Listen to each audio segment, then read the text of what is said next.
Welcome to Writer Pants on Fire, where authors talk about things that never happened to people who don't exist. I'm your host, Mindy McGinnis.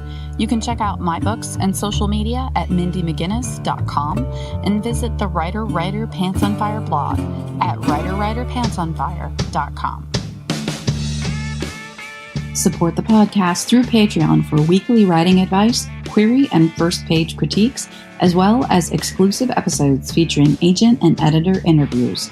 Visit patreon.com/Mindy McGinnis to learn more.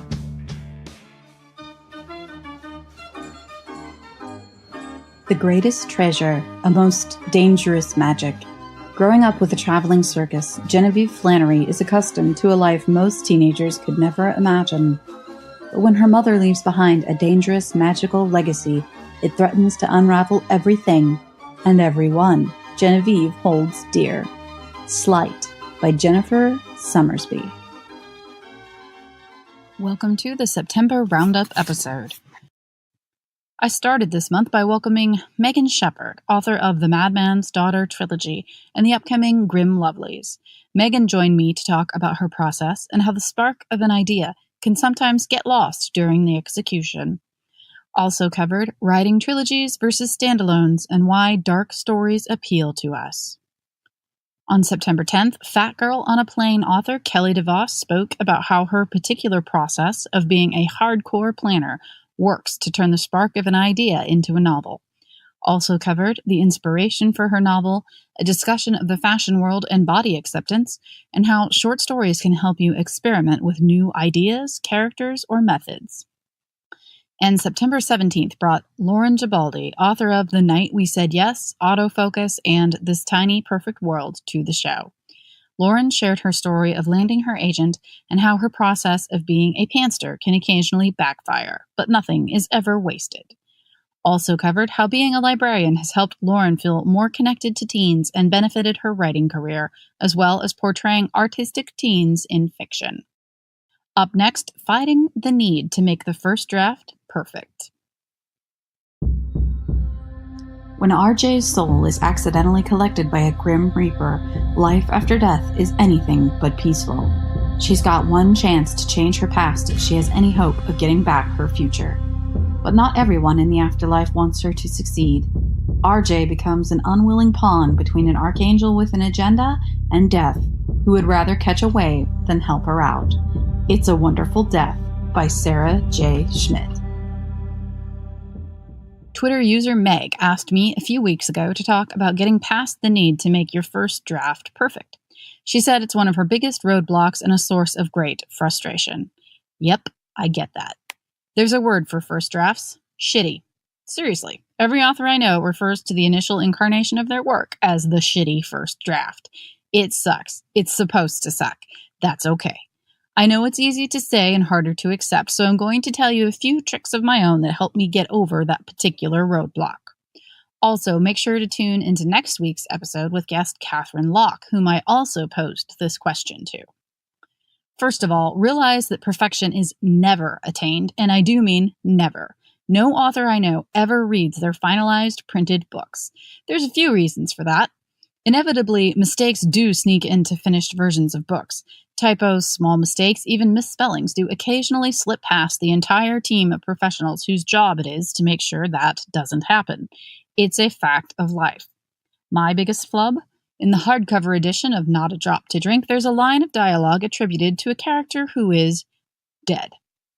But that's not the only reason why we don't pick up those lovely finished books, except to smell them. I totally smell my own books. The truth is that the path of publication is a long road. We are usually on the road promoting books that we wrote 18 months to 2 years ago, and typically haven't touched the text in at least a year. Honestly, we've grown in that year as writers. We've got another year of experience under our belts, and when we crack that spine, we say things we would have done differently. Fact. When I do a reading, I'm never reciting from the page. If you were following along, you would see that I'm editing as I go, dropping a paragraph here, adjusting a sentence there, or tweaking some dialogue on the fly. I'm fixing it as I go, fixing the finalized product. All of this might make you feel better. Writers are never satisfied with their own stuff, but I realize it's not particularly helpful as a guide to push you through a first draft. Twice now, I've heard authors share this piece of advice. I can't edit nothing. Truth. Middle grade author Liesl Shirtliff said this in her episode, and Catherine Locke's upcoming episode echoes that. You can't fix what you haven't written yet. Get it out, get it down. Throw those bones on the page and put the flesh on later. My particular process involves writing linearly, shoving forward to the bitter end and revising later. New and younger writers make the mistake of reading their work from the beginning every time, only adding new words when they get to the end of what they've already delivered. This is a mistake. For one thing, you're going to suck the life and vitality out of those first few pages, going over them so often that the hair falls out. Second, you're going to get sick of your own stuff fairly quickly. Avoid this by only reading what you wrote the day before. I crack out anywhere from 1,000 to 2,000 words a day when I'm drafting, closing the computer and calling it quits once I hit the word count goal.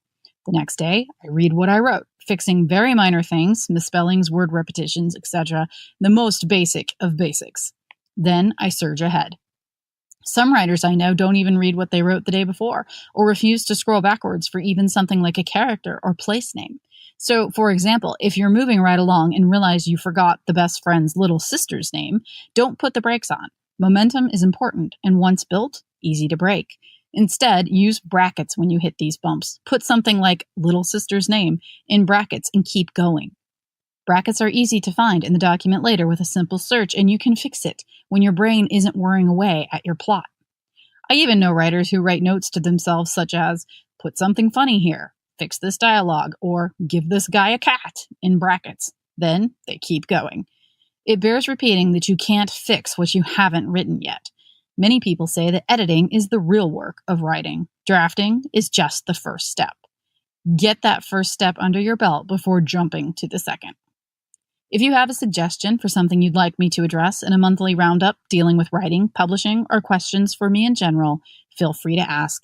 Email me at mindy@mindymcginnis.com or ask me on Twitter.